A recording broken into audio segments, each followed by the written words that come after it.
2001 Pontiac Bonneville SE. The end of an era. The end of Pontiac's large, full-size, front-wheel drive sedan.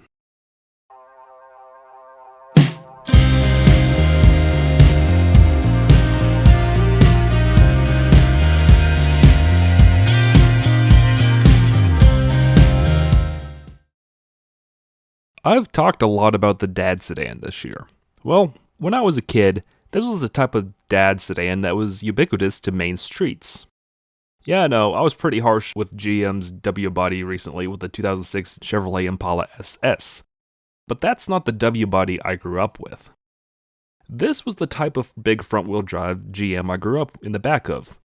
Big, smooth, and Buick's fantastic Series 2 3800 V6 under the hood. Oh, look at that interior. Ovals everywhere. GM's patented gray plastic and pleather everywhere. Oh, boo-hoo, I know the Japanese and German brands had much better quality at the time, but I don't care. I feel at home. Opening the door and smelling that patented 90s GM plastic smell and I wished away to 2001. I was 9, and my brother and I were sharing the backseat of my mom's 99 Grand Am SE. I know, not exactly the exact model as that was Pontiac's newly grown to mid-size model, but I sit in this Bonneville today, and I'm transported to a simpler time. The GM head unit that may or may not work, the little knobs that you can push in to hide when they're not in use, the back seat that I could get lost in, the wing on the trunk lid because Pontiac was supposed to be sporty, the split Pontiac grille. My brother and I have our Game Boy Advances, and I'm struggling to see Yoshi's Island on the screen. My dad clenches the steering wheel tighter as he listens to Baby Mario's cry once more. Everything is right in the world. The Pontiac Bonneville was introduced in 1957 and from the start was designed to be Pontiac's strange topper. At the time, it would sit above Pontiac's existing full-size models, the Chieftain, Super Chief, and Star Chief. For its entire life, the Bonneville would closely be related to Chevrolet's own range topper, the Impala, but would have more of a sporting twist to it compared to the Chevy's arguably more pedestrian dad feel. The Bonneville would survive the gas crisis and temporarily being unseated as the top Pontiac model in the 1970s with the short-lived Grandville model. The Bonneville would survive the downsizing of the B-body chassis in 1977. The Bonneville would survive the discontinuation of the use of the B-body chassis for Pontiac and instead became the mid-size G-body model, but still sitting above the sportier Grand Prix in the lineup in the early 1980s.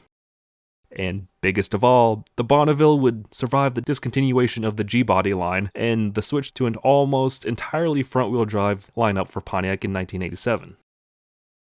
The 1987 Bonneville moved to GM's new H-body platform, a widely forgotten platform that actually sat above the widely touted W-body. In fact, the Bonneville, Buick LeSabre, and the Oldsmobile 88 would all share this new full-size front-wheel drive platform. But most important of all, Buick's 3800 V6 would proudly sit under the hood of these cars, and dads and weird 3800 fanboys everywhere would rejoice. Now this is a 2001 Bonneville SE. It would be the 10th and ultimately final generation of the venerable nameplate. While not as sporty as the Grand Prix, the Bonneville would still evoke speed and sportiness with its aggressive styling and the nameplate sourced from the Bonneville salt flats. The third generation of the front-wheel drive Bonnevilles, this generation would move to GM's new G platform. No, not the one you remember from the 1980s, as it was in the process of consolidating its 4 full-size front-wheel drive platforms down to 1. However, this platform is often forgotten as GM would retain the old model's previous chassis designations in the VINs and brochures. But this final Bonneville is indeed a G-body, just not the one you were originally thinking of. Anyways, confusing GM chassis nomenclature aside, the 10th generation would feature a more aggressive styling to help further distinguish itself from its Oldsmobile Aurora, Buick LeSabre, and Cadillac Seville platform mates. The SE and SLE models got the base engines for this generation, the Buick Series 2 L36 3800 that produced 205 horsepower and 230 foot-pounds of torque. Leaking valve cover gaskets and cracking plastic intakes aside, these were actually very robust engines for the time, and would take a lot of abuse from their owners. The Series 2 would place on Ward's 10 Best Engines list from 1995 to 1997, And this cast iron engine is surprisingly light for its construction, considering that it weighs 22 pounds more than the all-aluminum high-feature V6 that would replace it. Of course, it's backed by a 4-speed transaxle that's just a 4-speed axle. It's nothing special, it's GM of the 90s. SSEI models would place a supercharger on top of the Series 2 for the L67, which would produce a lively 240 horsepower and 280 foot-pounds of torque. Finally, in 2004, for the swan song for the Bonneville, Cadillac's Northstar V8 would appear for the short-lived GXP model. Underneath the Bonneville is a fully independent suspension front and rear, McPherson struts up front, and a rear that would get a semi-trailing arm design that utilized aluminum control arms. Sway bars, of course, front and rear, and to help control the rear toe, lateral links were used. This all culminates in a smooth ride that doesn't wallow like you'd expect from a large front-wheel drive GM car. Steering is a little vague and toughish for my liking, but this is a 21-year-old GM car. I'm not expecting BMW greatness out of this. But coupled with the smooth power delivery, this is a car that you could absolutely eat up highway miles until the end of time. It's at home on country roads, city streets, and the highway. Bumps are laughed at by the independent suspension, and the cavernous interior and giant trunk make it a perfect road trip vehicle. And for its size, the 29 miles per gallon the owner averages on the highway is surprisingly good. This particular 2001 Pontiac Bonneville SE was purchased a few years back by the owner when its original owner, an elderly lady, passed away. Being a family friend, George was able to purchase the car for $2,000 and has been steadily fixing and tinkering on it since he got it. For a Minnesota car, it's in surprisingly good shape for its age, but it soon developed a bad misfire. The plastic upper intake had developed a crack, as they often did, so he had to get it replaced. Then it started eating up mass airflow sensors, so he ended up chasing sensors down before he finally replaced about every electronic sensor on the 3800 while he had it apart, as you do. Then he replaced the ignition module, which is fairly common on these as well, and finally he had to replace the radiator after the original one developed a crack in it while he was sitting in traffic in the middle of North Carolina's summer. But for the last year and a half, it's been a solid cheap car for him. After those initial hiccups, because honestly it did sit for a while, it's been a really reliable car for him. It could have been a lot worse, like a head gasket or a wiped bearing. Just not a bad buy for $2,000 in my opinion, especially in the current used car market. Of course, a 21-year-old GM car will have its quirks and little annoyances that will remind you that this is an old GM car. The left rear window is currently being held up with tape because the window regulator broke and the car does burn just a little bit of oil and leaks just a little bit of transmission fluid. But the biggest annoyance for George is the leaking trunk. Yeah, I don't know why this is such a problem for period GM cars, as I had a leaking trunk in my 2005 Saturn Ion for a totally different reason. But I did have a chuckle when I heard this. See that bead of silicone along the fancy wing? George had to apply that because during heavy rains, the water would pull on the trunk along the wing. Well, it turns out water would just get in and leak through the very screws that mounts the said wing to the trunk. At first, George tried removing the screws and reinstalling them as they were coated in a coating of silicone, an old trick that worked for a little bit, but eventually that would start to leak. And that all culminated into him applying the single bead you see along the leading edge of the wing, and for the time being, this has worked for him. Signs of the trunk leaking for a bit still exist, such as the rod that mounts the spare tire being completely rusted and sheared off, and the original owner's manual being water damaged as the original owner kept it in the trunk during her ownership of it while it leaked. The only other thing that kind of annoys him at the time is, of course, the headliner's fallen, and he's kind of remedied this for now with thumbtacks, which you do with an old GM car. But all in all, this is a 21-year-old Pontiac. This is the little stuff you learn to live with when you buy a car for $2,000, especially if it's mechanically sound and has been a very reliable form of transportation for multiple years. If anything, replacing all of the sensors and other stuff just kind of seemed like catching up on deferred maintenance. And George has done all the work himself. A car like this isn't going to be perfect, and feelings won't get too hurt when a brodozer backs into it in a parking lot. For its age, the amount of these cars that got abused over the years, you don't see so much of them these days. These cars were everywhere when they were new, but as time went on, they became cheaper and cheaper, and owners simply stopped taking care of them.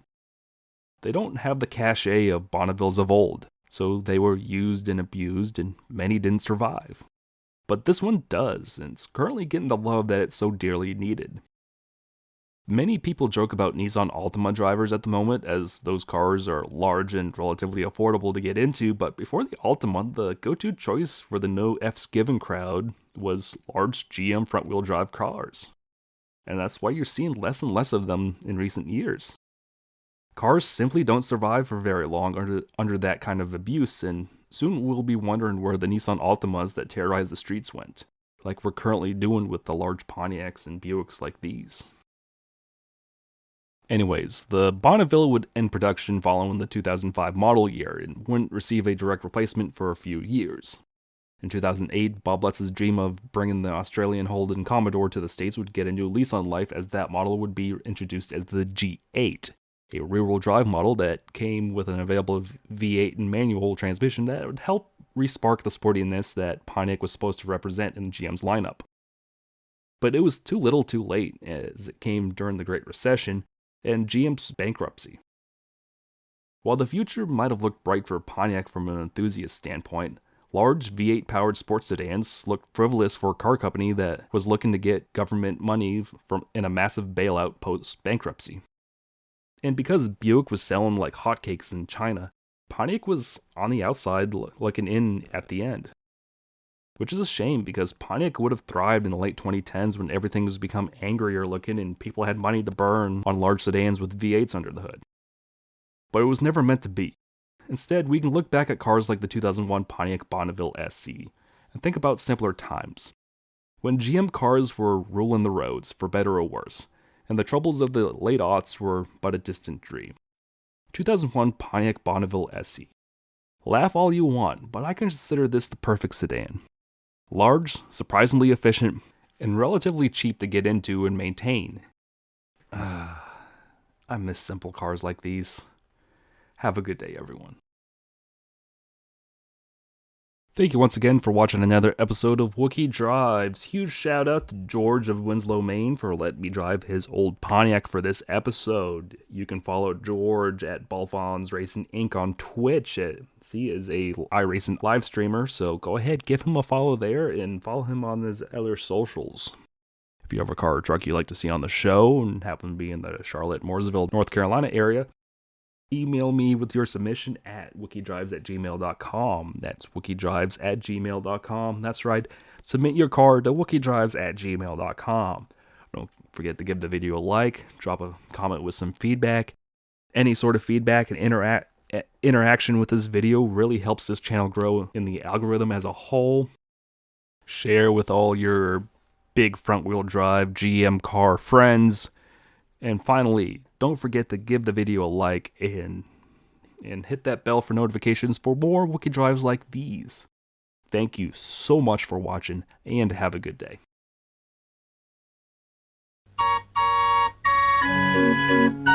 When it comes to traditional luxury, it's anything but more of the same. Yeah! Introducing the all-new 2000 Bonneville. Screaming with attitude you'd never expect in a luxury sports sedan. More luxury. More attitude. The all-new 2000 Bonneville by Pontiac.